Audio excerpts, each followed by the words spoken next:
बसले आता इथं चुलीजवळ. 2 चुली तिकडे पाणी तापायला आहे ती एक.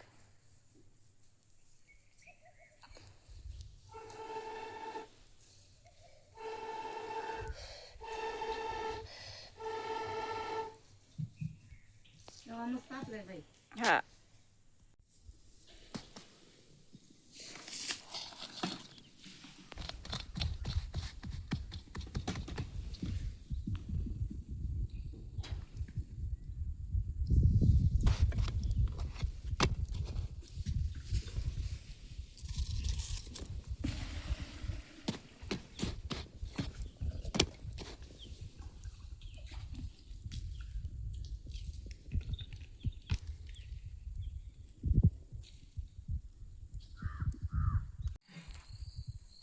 हे मोठं लिंबाचं झाड बघा, खूप गार सावली असते बरं का.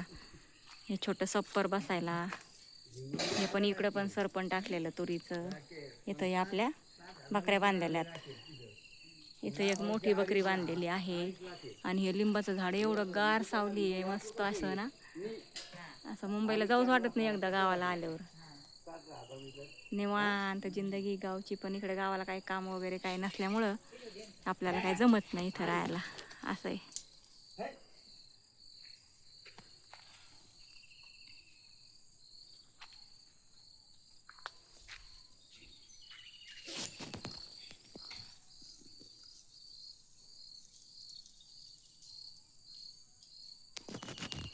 वगैरे जरा स्वच्छ केलं आणि इकडं मच्छीचं कालवण मस्तपैकी तयार झालं आहे.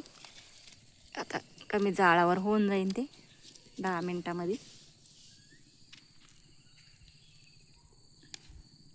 इकडं मका लावलेली आहे, पाणी दिलेलं वल्ल आहे.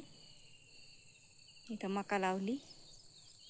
इकडं आपले हे झाड सदाफुली. हे बघा, नेहमी फुलंच असते त्याला म्हणून हिचं नाव सदाफुली. असे वाटते, छान वाटतात ना. इकडं लिंबुनीचं झाड आलेलं आहे बघा. बघा इकडं आळूचे पानं. इकडं पाणी भरून ठेवलं ड्रम मध्ये. हे आळूचे पानं.